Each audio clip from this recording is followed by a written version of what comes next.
নমস্কাৰ। আপুনি ধনী হ'বলৈ বিচাৰেনে? বোলে এইটো কেনেকুৱা প্ৰশ্ন? সকলো মানুহে ধনী হ'বলৈ বিচাৰে, কিন্তু বিচাৰিলেই ধনী হ'ব পাৰে জানো? নোৱাৰে। ধনী হ'বৰ কাৰণে কেইটামান কথা বুজিব লাগিব আৰু সময়ত বুজিব লাগিব। যদি সময় উকলি যোৱাৰ পিছত বুজিবলৈ আপুনি ওলাই আহে, তেতিয়া কিন্তু লাভ নাই। আজিৰ এই ভিডিঅ'টোত আপুনি যদি অকণমান সময় বিনিয়োগ কৰে, তেনেহ'লে ডাঙৰ কিবা এটা বুজিবলৈ আপুনি আজি সুযোগ পাব। নমস্কাৰ, আপুনি চাই আছে আৰোহণ। ভাবি লওক আপুনি এটা ঘৰ আৰম্ভ কৰিছে, নতুনকৈ ঘৰ এটা বনাইছে। এতিয়া ঘৰটো বনোৱাৰ সময়ত প্ৰথমতে আপুনি আৰম্ভণি ক'ৰ পৰা কৰিব? দৰ্জা খিৰিকীবোৰ আগতে গাঁঠিবলৈ আৰম্ভ কৰিব নে খুঁটা কেইটা প্ৰথম বনাব? নিশ্চয় খুঁটা কেইটাই বনাব। যদি ঘৰ এটা বনাবৰ কাৰণে বা এখন দলং বনাবৰ কাৰণে কেইটামান খুঁটাৰ যদি প্ৰয়োজন আছে, তেনেহ'লে ধনী নামৰ অট্টালিকাটো বনাবৰ কাৰণে আপোনাক কেইটামান খুঁটাৰ প্ৰয়োজন নহ'বনে চাগে? নিশ্চয় আছে। মই কি বুজাবলৈ বিচাৰিছোঁ, ইয়াত আপুনি ভালকৈ বুজিবলৈ যত্ন কৰক। ধনী হ'বৰ কাৰণেও তিনিটা স্তম্ভৰ বিশেষ প্ৰয়োজন হয় এজন ব্যক্তিক। যদি তেওঁৰ হাতত সেই তিনিটা স্তম্ভ যদি সবল, তেনেহ'লে তেওঁ ধনী। আৰু যদি কাৰোবাৰ তিনিটা স্তম্ভ দুৰ্বল হৈ আছে, তেওঁ নিজকে দুখীয়া বা দৰিদ্ৰ বুলি পৰিচয় দিয়ে। বিষয়টো সহজকৈ বুজিবৰ কাৰণে মই আপোনাক এটা উদাহৰণ দি পেলাই বুজাওঁ। এই যিখন ফটো আপুনি দেখি আছে ইয়াতে, বহুতো মানুহে ইয়াত কাম কৰি আছে, তেওঁলোকে এখন ফ্লাইঅভাৰ বনাই আছে। এই ফ্লাইঅভাৰখন বনিবৰ কাৰণে বা বনাৰ আগতে প্ৰথমতে কেইটামান খুঁটাৰ তেওঁলোকে আৰম্ভণি কৰিছে। এই খুঁটা কেইটাত তেওঁলোকে বেছিকৈ গুৰুত্ব দিছে। যদি খুঁটা কেইটাই নাথাকে, ফ্লাইঅভাৰখন কেতিয়াও থিয় হৈ থাকিব নোৱাৰে। তাৰ মানে আপুনি যিখন ফ্লাইঅভাৰ বনাবলৈ বিচাৰিছে নিজৰ জীৱনত, ধনী নামৰ যিখন ফ্লাইঅভাৰ বনাবলৈ বিচাৰি আছে, সেই ফ্লাইঅভাৰখন বনাবৰ কাৰণেও আপোনাক কিহৰ প্ৰয়োজন আছে? কেইটামান খুঁটাৰ প্ৰয়োজন আছে। আৰু বিশেষকৈ মই আপোনাক এই তিনিটা খুঁটাৰ বিষয়ে বুজাই আছোঁ। প্ৰথম স্তম্ভটোৱে কৈছে যে আপুনি উপাৰ্জনটো সবল কৰিব লাগিব। দ্বিতীয়টো স্তম্ভই কৈছে উপাৰ্জন সবল কৰিলেই নহ'ব বা উপাৰ্জন কৰি থাকিলেই নহ'ব, আপুনি ছেভিং অৰ্থাৎ সঞ্চয় কৰিবও পাৰিব লাগিব। আৰু লগতে সঞ্চয় কৰিলেও নহ'ব, তৃতীয় স্তম্ভটো আপোনাৰ সবল হ'ব লাগিব, অৰ্থাৎ আপুনি ইনভেষ্টমেণ্ট বিনিয়োগ কৰিবলৈ আৰম্ভ কৰিব লাগিব। এতিয়া এইখিনিতে কাহিনী আৰম্ভ হয়। চাওক, আমি হৈছোঁ সাধাৰণ পৰিয়ালৰ, আমি মধ্যবিত্ত মানুহ। আমি বিনিয়োগ ইনভেষ্টমেণ্টৰ বিষয়ে আমি চিন্তাই নকৰোঁ। ককা দেউতাহঁতে কৈছিলে যে পইচা পালে মাটি এডৰা কিনি থবি। আমি সিমানকণেই বুজি পাওঁ। এতিয়া আজি মই আপোনাক ইনভেষ্টমেণ্ট কেনেকৈ কৰিব লাগে সেইটো নুবুজাওঁ। মোৰ আজি মূল বিষয়টো হৈছে যে কেনেকৈ আপোনাৰ উপাৰ্জন কেনেকৈ বাঢ়িব লাগে। মোৰ বিষয়টো হৈছে সেইটোহে। যেতিয়া ইনকাম বাঢ়িব, বাকী চব কাম ধুনীয়াকৈ হ'ব।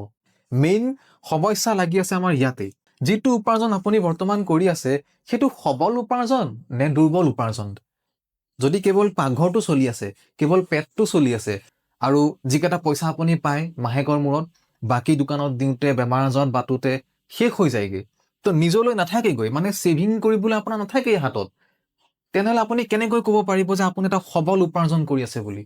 মই আপোনাক চেষ্টা কৰিছোঁ বুজাবৰ কাৰণে যে আপুনি সবল উপাৰ্জন তেতিয়াহে কৰিবলৈ সক্ষম হ'ব যেতিয়া আপোনাৰ হাতত এটা শক্তিশালী উপাৰ্জনৰ উৎস থাকিব। এতিয়া হয়তো আপুনি ভাবি আছে যে শক্তিশালী উপাৰ্জনৰ উৎস মই ক'ৰ পৰা বিচাৰোঁ, কি ৰাস্তা আছে?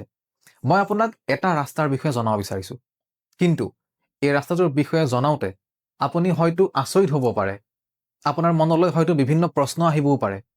তথাপিও মই যিটো বুজাবলৈ যত্ন কৰিছোঁ, আপুনি বিষয়টো বুজিবলৈ চেষ্টা কৰিব। এটা শক্তিশালী উৎস যিটো মই আপোনাক দেখুৱাম এতিয়া, তাৰ নাম হৈছে নেটৱৰ্ক মাৰ্কেটিং বিজনেছ বুলি। মই আগতেই কৈছিলোঁ, এই নামটো শুনাৰ লগে লগে মানুহৰ মনত বিভিন্ন ধাৰণা আহে।